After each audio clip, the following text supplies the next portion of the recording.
tout à l'heure, on m'a parlé de Stéphane Blett aussi, parce qu'il est Oui, mort en 2019 et il avait dénoncé aussi la franc-maçonnerie. Alors, oui. est-ce que d'ailleurs, à ce propos, Hubert, tu as déjà été approché par la franc-maçonnerie? Parce que j'ai appris au cours des émissions, et ça, je ne le savais pas, que la franc-maçonnerie était la plus présente dans le corps de la police, gendarmerie, des forces de l'ordre en général. Est-ce que toi, tu en as fait partie? Est-ce que tu as été approché? Non, mais parce qu'on va se parler cash et Oui, les auditeurs sont aussi là pour ça. oui, Ils sont oui, pas venus là pour enfiler des perles, si tu vois ce que je veux dire. oui, Donc, oui. on va se parler honnêtement. Est-ce que déjà tu as été franc-maçon ou tu as été approché par eux? Si je réponds positivement, est-ce que ça va m'enlever une grande audience parmi tes auditeurs? Non, non, au contraire, ce sera une preuve de courage et Non. d'honnêteté intellectuelle. J'y suis depuis assez longtemps. Mais comment vous expliquer moi, ce que je privilégie, c'est pas du tout le groupe de pression. Moi, je me suis retiré des grandes obédiences. Je suis dans quelque chose de tout à fait petit, réduit, où on fait de la réflexion philosophique et on réfléchit sur l'Égypte ancienne, les anciennes religions, etc. Donc, moi, j'ai voulu conserver le côté réflexion Le côté ésotérique. intellectuel, on va dire, Voilà. plutôt que. Je ne Alors, suis pas dans les. Alors, il y a beaucoup de mythes. Moi j'en rigole parce qu'il y a quand même aussi beaucoup de mythes qui circulent sur la franc-maçonnerie. Alors, autant le Grand Orient a été vraiment le creuset intellectuel de la Troisième République. Il a aussi influencé les lois sous la cinquième pour l'IVG, pour l'abandon de la peine de mort, pour des ah choses bah, comme ça. l'euthanasie, c'est la Grande Loge qui écrit l'euthanasie. Même Macron Ouais, est ben, allé les voir. Voilà. moi, écoutez, pour moi, c'est dommage parce que bon, vous savez, il y a la maçonnerie sociale, sociétale et la maçonnerie philosophique, symbolique. Je suis dans celle-ci et je veux pas m'occuper de débats sociaux. On s'en occupe toute la journée. Il y a les émissions de télé, il y a les Bien chats, il y a les sûr, réseaux. bien sûr. Voilà. Donc moi, si vous voulez, quand je suis en maçonnerie, c'est pour un petit groupe réfléchir, mais sur des sujets sur lesquels on ne C'est réfléchit pour, jamais dans le monde c'est pour actuel. bâtir. Voilà. Qu'est-ce que c'était que le zoroastrisme? Oui, Voilà. d'accord. Quels sont les différents symboles qu'on a dans l'univers? Qu'est-ce que c'est que la lune, Alors le justement, soleil? Hubert, alors donc ça veut dire que tu y es toujours en Hmm. franc-maçonnerie, que tu es au Grand Orient de France, c'est Non, ça? non, je suis pas du tout au Grand Orient de France. Ah, alors vas-y, tu peux Pas du tout. nous raconter un petit peu. Moi, ça me passionne ces sujets-là. Donc, c'est pas pour faire de l'exhibitionnisme, mais savoir comment tu as été approché, par exemple, comment tu y es Eh bien, entré, à quelle époque. écoutez, c'est clair. J'ai été approché par un de mes informateurs quand je suis arrivé. J'y étais pas du tout. Et un de mes informateurs m'a dit, bah, ça serait bien que vous y entrez. Bon, bah, écoutez, j'ai un peu hésité, puis finalement j'ai dit, mais c'est une façon, et c'est vrai que c'est une façon de rencontrer beaucoup de monde, beaucoup de gens. Alors c'est comme partout, hein, vous avez autant d'imbéciles là qu'ailleurs. Hein, c'est pas, faut pas croire que c'est un monde que de gens fabuleux, mais vous rencontrez des gens très intéressants parce que vous rencontrez des gens qui ont creusé des sujets sur les religions, sur la philosophie, sur l'existentialisme, sur la philosophie de Kant. On a parfois des débats qui sont, je dirais, très élevés. Donc moi, j'y ai un vrai enrichissement intellectuel et humain. Mais je ne suis pas du tout, je ne suis pas dans les groupes de pression, dans les choses comme ça. Je vais visiter parfois, je vais visiter le Grand Orient, je vais visiter la Grande Loge de France, mais moi, je privilégie le côté philosophique, ésotérique, symbolique. Voilà. Euh, Donc j'ai est-ce que je peux, répondu. Ouais. est-ce que je Ouais. peux te demander ton degré? T'es en dessous ou au-dessus du 15e? Non, je suis au-dessus du 15e. Voilà. D'accord, ok. Je suis au-dessus Donc du déjà, 15e. t'es pas en loge bleue et Ben, on est toujours en loge bleue, mais après, on est en loge de perfection. d'accord, Et en fait, après, on est vraiment dans de l'ésotérisme. Hein. On est vraiment d'accord. on creuse des sujets peu Non, mais connus. ce qui est assez intéressant quand même, je remarque quelque chose, c'est que à partir d'un certain niveau de responsabilité, notamment dans ton milieu, mais pas seulement, hein, que ce soit dans les assurances, que ce soit dans la justice, etc. Moi, quand j'étais en droit, on m'a dit 80% des magistrats sont francs-maçons. J'ai fait une émission hier avec une association concernant l'ASE. Je salue Michael Justice et les 4 avocats qui étaient présents, dont Maître Domergue, que je salue également.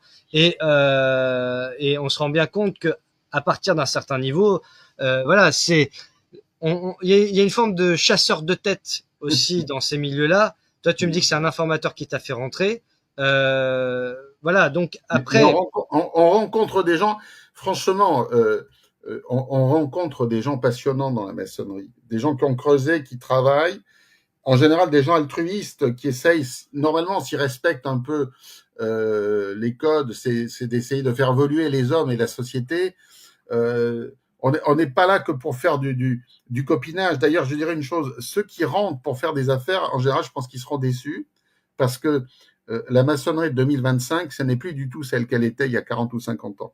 Je dirais qu'elle a été, elle est victime, la maçonnerie des réseaux sociaux, de l'instantanéité, des échanges d'informations. Ce n'est plus du tout le réseau que ça a pu être dans les années 40, 50, 60. mais alors, Voilà. justement, Hubert, à ce moment-là, si je puis me permettre, moi, j'ai jamais été franc-maçon et je ne le serai jamais. Voilà, même s'il faut jamais dire jamais, mais vu maintenant ce que je peux te dire, je suis grillé partout, hein, donc voilà, ça me dérange pas. Mais je peux avoir 100 fois plus de conversations passionnantes sans être enfermé dans un lieu où il faut frapper 3 fois, porter un tablier, avoir le glaive sur le cœur et prêter la main sur la Bible. Et c'est Oui. vrai que, si tu veux, moi, mon mentor dans la littérature était un franc-maçon du 33e. Bon, quand il me voit dans la rue, maintenant, c'est à peine s'il me dit bonjour. Mais je lui en veux pas. Mais c'est vrai que j'ai toujours du mal à comprendre, et c'est pas à titre personnel que je te dis ça, parce que je le dirais à n'importe quel franc-maçon, mais qu'est-ce qui fait que la franc-maçonnerie vous attire à ce point, dans le sens où on a le sentiment qu'il faut avoir presque l'appartenance à un club, à un réseau un peu fermé, et c'est ce que je disais à mon mentor à l'époque, j'avais 22 ans, 21, 22 ans, et je lui dis, mais comment ça se fait que c'est si secret, si c'est aussi extraordinaire, avec un réseau de réflexion, etc. Parce que moi, réfléchir, j'ai pas besoin d'être en franc-maçonnerie pour lire des bouquins, pour réfléchir sur l'ésotérisme ou la philosophie. On peut faire ça dans des conférences, dans des clubs littéraires, etc. Donc, qu'est-ce qu'il y a de plus qu'ailleurs? Tu vois ce que je veux dire? Alors, là, on change de sujet ce soir. Ouais, je sais, mais c'est la petite digression qui n'était pas prévue. C'est spontané, hein. Écoute, c'est le fait que tu as un rituel et que tu travailles dans un symbolisme qui ont pour but de te mettre dans une bulle et de t'écarter, de te mettre à part de la vie ordinaire, quotidienne, familiale, professionnelle. L'objectif, c'est que tu arrives dans un nouveau contexte psychologique, relationnel, qui te met un peu à l'écart, à l'abri de tout ce que tu vois dans le monde quotidien de tous les jours. Donc, quand tu pratiques un rite et que tu es dans du symbolisme, tu sors des contraintes de la vie quotidienne. C'est ça qui est intéressant. Et quand tu partages, mais c'est comme les gens quand ils vont à la messe, hein, ou quand ils vont à la synagogue ou dans un temple, ce sont des gens qui partagent une foi en commun, une croyance, et ils mettent des choses en action. Mais ils sont dans l'exotérisme. Et si tu le fais en ésotérisme avec un petit groupe de 10, 15, 20, 30, 50 personnes, tu mets en action d'autres types d'échanges, mais qui sont intéressants au niveau intellectuel, émotionnel, sentimentaux. Et, Parce que quand tu fais des cérémonies, là, tu sens il se passe vraiment quelque chose. Hein. C'est comme quand tu as la foi, quand les gens ils sont transfigurés pendant, je sais pas, une communion, une confirmation, une cérémonie particulière. Tu crées une égrégore. Quand tu es dans une messe, il y a une cérémonie, par exemple, tu vas enterrer un ami que tu aimais beaucoup, il y a une égrégore qui se crée dans la cérémonie parmi le groupe. Eh ben, dans les loges, dans les cérémonies maçonniques, on crée un égrégore. Voilà, on crée un égrégore. Et il faut pas croire, c'est pas du tout du complotisme ou vouloir renverser qui que ce soit. Je dirais, les loges, elles ont été créées au XVIIe siècle à Londres par des gens qui voulaient réfléchir, mais hors de l'emprise royale. Ils voudraient réfléchir de façon libre, etc. Pour ça que voilà. Il y a eu aussi des loges qui se sont constituées à la même époque en Allemagne pour des gens qui ne voulaient plus obéir au prince, qui voulaient réfléchir hors du cadre imposé par le régime.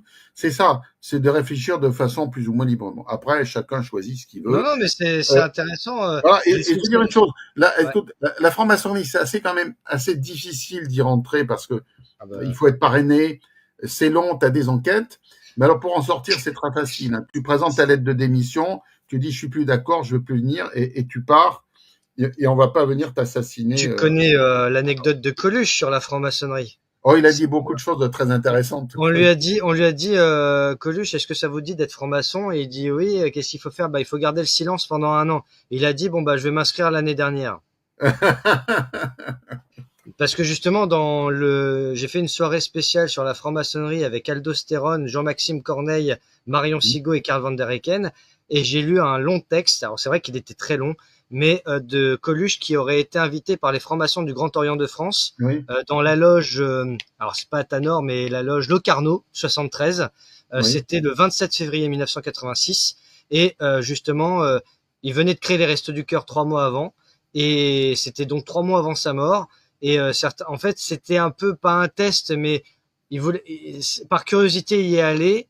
Et quand on lit le discours et l'entretien avec les frères de loge, on se dit est-ce qu'il y est vraiment entré? Mais aujourd'hui, on n'a aucune preuve que Coluche a été franc-maçon un jour. Donc de ce fait, voilà, c'est ça aussi qui fait la différence. Je dirais Alors, qu'il avait l'esprit. Je pense que au Géo, ce sont des gens qui sont engagés socialement, hein. Ce sont des gens plutôt de gauche qui s'engagent dans des associations humanitaires, altruistes, etc. Donc, je dirais que Coluche, il avait tout à fait le profil pour s'engager au Grand Orient. Moi, bien sûr, voilà, j'ai des frangins, des Balavoine frangins. aussi. Voilà, chacun, si vous voulez faire de l'engagement social, voilà, vous allez au Grand Orient. Bon, moi, je préfère la maçonnerie ésotérique, symboliste, égyptienne. Voilà, Donc chacun. c'est plutôt la Grande Loge, ça? Ou la... C'est la grande loge de l'Alliance maçonnique française, c'est la GLAMF, D'accord, la où GLAF. était Ah Alain oui, la Juillet. GLAF, d'accord. Où était Alain Juillet, qui est un monsieur. Ah oui, Alain Juillet, oui. C'est Il Alain a Juillet. parrainé, je crois, Pierre-Yves Rougeron aussi. C'est ce qu'on m'a dit récemment, d'ailleurs. Je crois